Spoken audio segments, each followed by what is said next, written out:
Welcome to the Deep Dive. Today, we're going to be diving into a grammar concept that I think a lot of people kind of overlook, and that is the wonderful world of adjectives and adverbs. Oh, yeah. We're going to be exploring those in detail, and I think we're going to discover how these seemingly simple word choices can have a huge impact on your writing. Absolutely. And even your speaking. Yeah, it's like taking a bland dish and turning it into like a culinary masterpiece. The core ingredients might be the same, but it's those spices. Yeah. It's that extra little, The flavor. Yeah, the subtle flavors that really kind of like elevate the whole thing. Exactly. And that's what adjectives and adverbs do for language. Yeah. They add that extra layer of depth, that nuance that can transform something from ordinary into something truly captivating. Yeah. So let's start with adjectives. Okay. At their core, we all know adjectives describe nouns. They give us more information about, people, places, things, ideas, all those nouns that we love. But have you ever considered how they actually shape our perception? Okay. Our understanding when we use them? Yeah. It's like if you say it's really gloomy forest versus just a forest. Yeah. A gloomy forest instantly creates this sense of mystery. Oh, absolutely. Maybe even a little bit of foreboding. Yes, right. Right. But if you swap out gloomy and you say enchanting forest, suddenly it feels whimsical. Wholly. It feels full of wonder. Yes, and that's such a great point because it's like those choose your own adventure books. Right. Where one word can send you down a completely different path. Exactly. And our source material even highlights this with a really simple example. A beautiful painting versus a painting. Okay. And they say that adjective beautiful, it instantly elevates that noun, painting. And it invites us to actually envision something that is visually stunning. If you're enjoying this podcast, don't forget to like the video. Share it with friends who might find it helpful. Make sure to subscribe and hit the bell icon so you don't miss our next video. Let us know in the comments what topic you'd like to hear.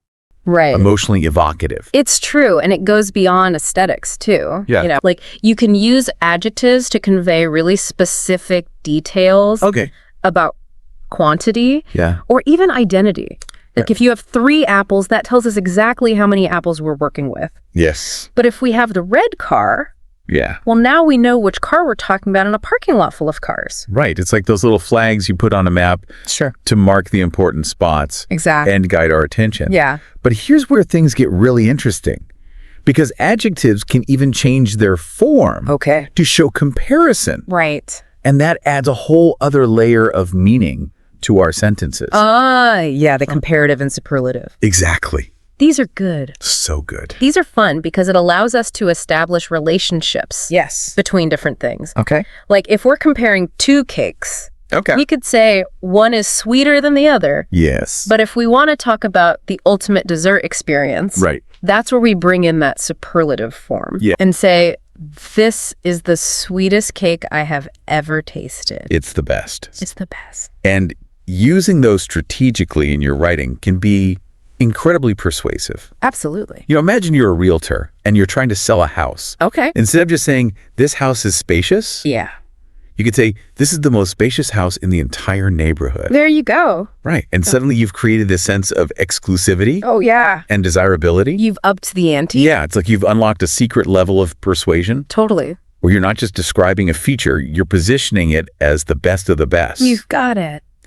But while adjectives are busy painting these pictures and, making comparisons, there's this other part of speech that's working behind the scenes to really bring our sentences to life. Oh, okay, tell me more. And that's where adverbs come in. Adverbs, I feel like adverbs often get kind of like they're like the sidekick to the adjective. Yeah. But I like to think of them more as like the secret weapon. Okay. Of a really skilled communicator. I like that. They're not always in the spotlight. Right. But they have this amazing ability to completely change the impact of a sentence. Ooh, that's good. Just by their presence or absence. I love that analogy. It's like those special agents in the spy movies. Right.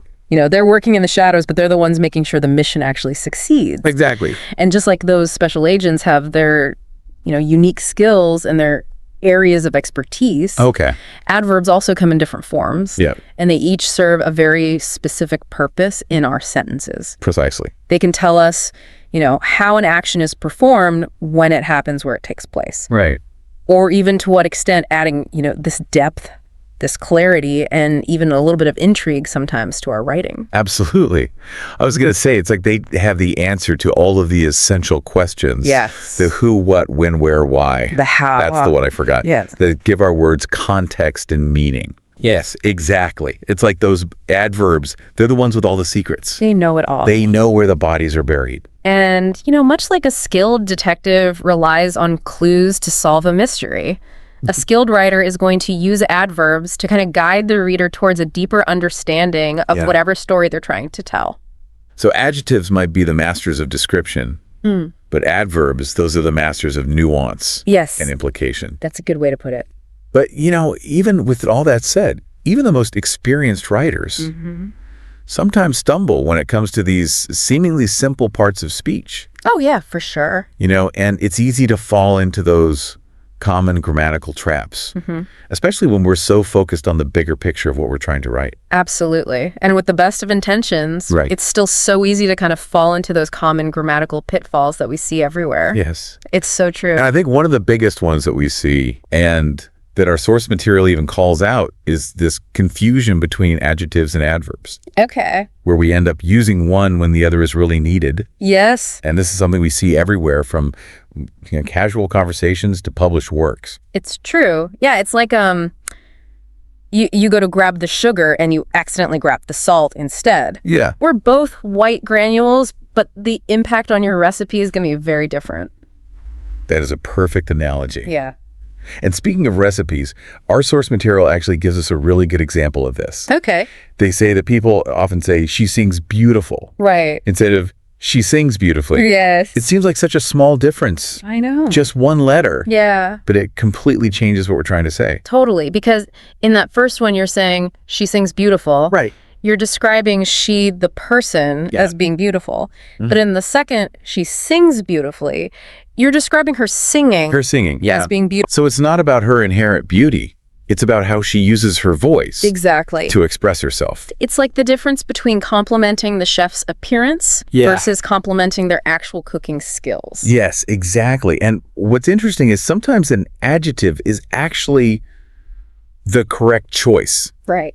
Even if it comes after the verb. Yes. Like our source material talks about this with linking verbs. Oh, yeah. And, earlier we had examples like, the cake was delicious, he seems tired. Right. Those are all adjectives, but they're coming after that verb. Totally. So how do we know when to use an adjective versus an adverb after one of these linking verbs? So the key there is to think about, what is this word actually modifying? Okay. What is it actually describing? Okay. Is it describing the state of being of the subject? Okay. Then you want an adjective. Okay. But if it's describing the action of the verb, okay, that's when you need an adverb. Okay, that makes sense. Okay. Can we try an example, though, just to really make it stick in our brains? Yeah, let's do it. Okay. How about this?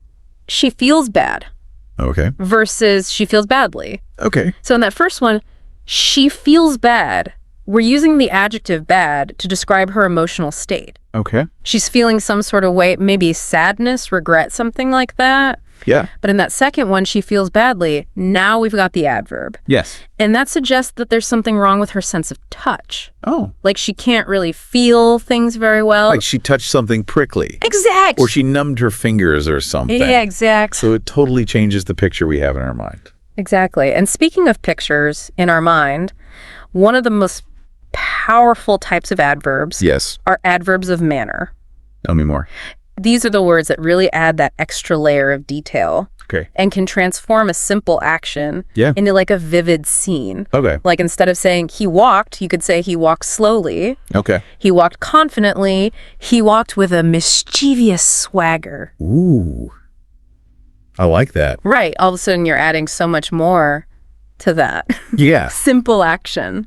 It's like we're directing a movie in the reader's mind. Totally. We're setting the scene. Yeah. And, our source material even says that adverbs of manner, they're really impactful when it comes to revealing character and building tension. Absolutely. Like imagine you're reading a thriller. Go. And it says, she crept cautiously down the hallway. Ooh, okay, yeah. You're on the edge of your seat. Yes, I'm feeling her fear. Right. But if it just said, she walked down the hallway, wearing it's just not as exciting. No, it's those adverbs of manner that really make it. Exactly. Now, I know we could probably spend hours Oh, yeah. dissecting all 5 types of adverbs, So many. but I do want to make sure we have time to talk about adverb placement. Go. Because where you put that little word Yes. can make or break your sentence. If you're enjoying this podcast, don't forget to like the video. Share it with friends who might find it helpful.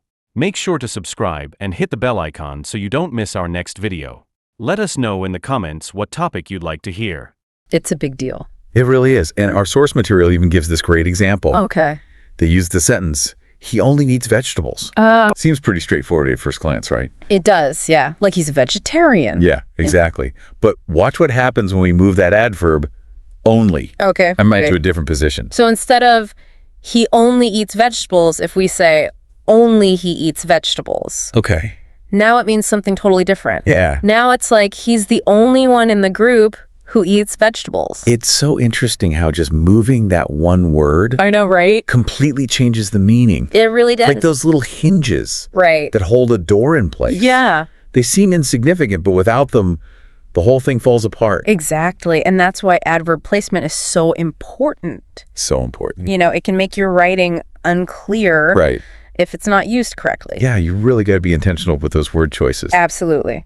So we've covered a lot of ground today. We have. We talk about adjectives, adverbs, the different forms they come in, their functions, It's a lot. the common mistakes people make. Yeah. But before we wrap up, I want to bring it back to our listener for a second. Yeah. What are the key takeaways here? I think the biggest one is just to be mindful of those seemingly small word choices. Yeah. Because you might think, oh, adjective, adverb, whatever. Yeah, who cares? But they can make a really big difference. It's about taking that extra moment Yeah. to think, is there a better way I can say this? Totally.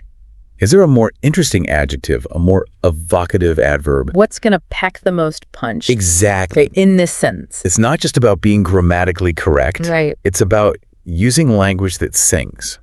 That's a great way to put it. And don't be afraid to experiment. Please experiment. Play around with the different word choices. Yeah.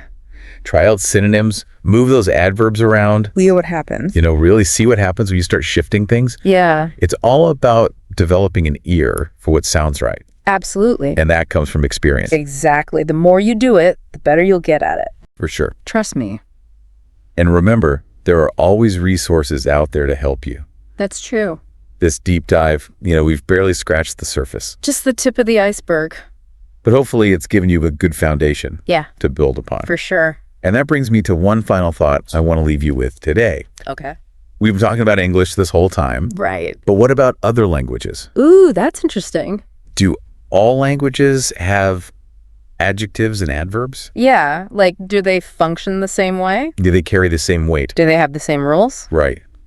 That's something to think about. That's a deep dive in and of itself. It is. Yeah. Maybe it'll inspire you to do a little research on your own. There you go. Well, on that note, Okay. it's time for us to wrap up this deep dive. Okay. We hope you enjoyed it, and we hope you'll join us next time for another exciting adventure Yes, please come back. in the world of language. We'll be here.